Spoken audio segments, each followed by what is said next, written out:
fellow workers in government. His Excellency Ferdinand R. Marcos Jr.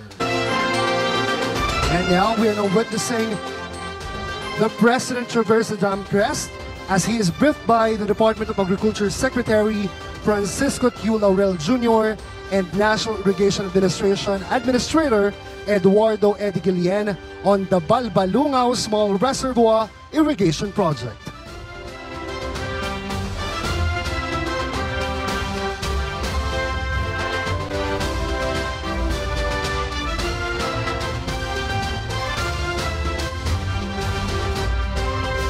This juncture, may we request the President to lead the unveiling of marker of the Balbalungaw Small Reservoir Irrigation Project.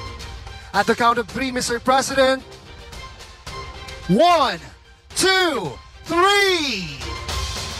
A round of applause.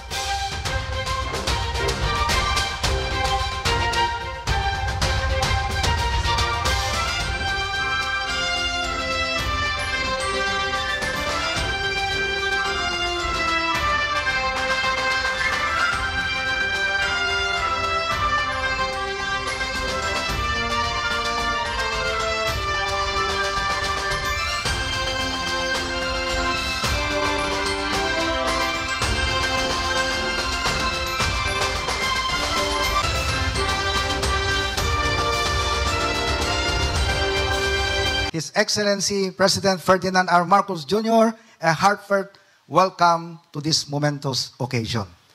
Today, we celebrate an important victory that we all work hard for.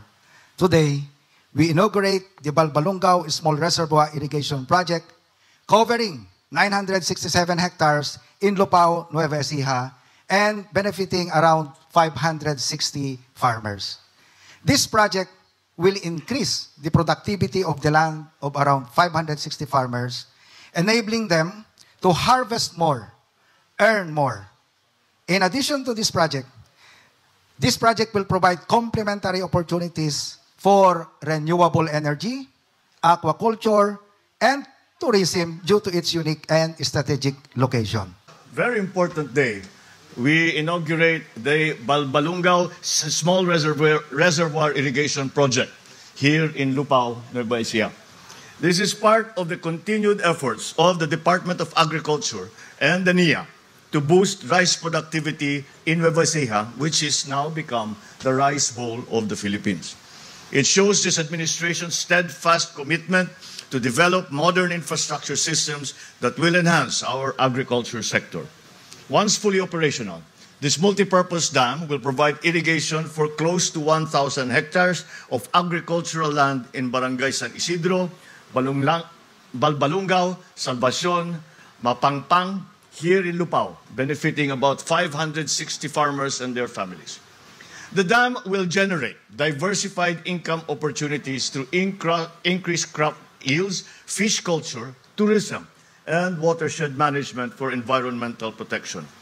It will likewise facilitate hydroelectric power generation and serve as a flood control mitigation infrastructure for the communities along the river for years to come. On another note, I wish to emphasize that this project will also help address the effects of El Niño. We must be prepared to counter its effects, which may last until the second quarter of 2024. So we remind once again the DA and the NIA to immediately complete the construction of irrigation facilities as well as other supporting structures based on the needs of our farmers. We just had a briefing yesterday. Kasama natin ang ating DA Secretary, kasama natin ang ating NIA Administrator kahapon at yung mga iba't ibang departamento tungkol nga sa parating na tagtuyot sa darating na taon. At magsisimula ito, mararamdaman natin, ngayon nga, mapatigil-tigil na yung ulan. At pag-umpisa na siguro ng Enero, ay hindi na masyadong uulan na talaga. Kaya't kailangan nating gawin ang lahat ng kaya nating gawin para tayo yung makapaghanda para sa ating magiging tagtuyot na baka umabot ng second quarter. Kaya't itong ganitong klaseng proyekto ay naging mas mahalaga pa at naging mas urgent pa. Kaya dahil kakaunti na lang ang ating natitirang panahon, Binibilang ko, nasa helicopter ako, iniisip ko yung mga project na gagawin natin. Meron tayong 4 na buwan. 4 na buwan para tapusin lahat yan, maging operational na lahat yan. Dahil ang ginawa kong deadline para sa ating mga departamento ay kako sa kanila, ang isipin natin, ano ba yung kaya nating kaya nating matapos by April of next year. Nang sa ganon, pag dumating, pag Mayo, ay nandyan pa yung tagtuyot at hindi pa umuulan, ay meron naman tayong sapat na water supply, unang-una. Kasama na rin dyan, alam naman natin, kapag mababa ang tubig, nagkakaproblema sa kuryente at maraming nagkakasakit dahil sa init. Kaya tamang ospital ay kailangan natin paghandaan din. Tiyakin natin na meron silang power supply, meron silang water supply. At lalo na sa malalaking syudad ay kailangan tiyakin natin na yung drinking water, hindi lamang yung drinking water, pero lahat ng tubig na hindi lang yung potable water, kung hindi lahat ng tubig na ginagamit, kailangan din natin tiyakin na kahit papano yung ating mga kababayan ay meron naman makukuhang tubig.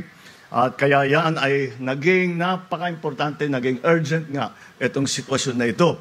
Kaya nakakatuwa naman na makita natin na nabubuo na nating dahan-dahan ang ating mga proyekto upang bigyan, number 1, bigyan ng sapat na patubig ang malalaking ektarya na sinasaka ng ating mga farmers at bukod pa doon ay makapagbigay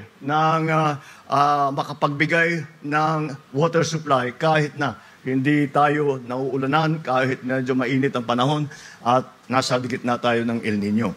So as we envision a more secure, sustainable, and resilient Philippines, let us harmonize our efforts to ensure the continued empowerment of our producers, progress for our industries, and advancement for the entire country. Sa ating mga magsasaka at mga mangingisda, ang inyo pong tulong sa pagpapaunlad ng agrikultura at ekonomiya ng bansa ay kailangan upang makamit natin ang bagong Pilipinas na ating pinapangarap. Umaasa akong patuloy kayong magiging kaagapay ng gobyerno sa pagbibigay ng mas masigla, maunlad at masaganang kinabukasan para sa bawat Pilipino.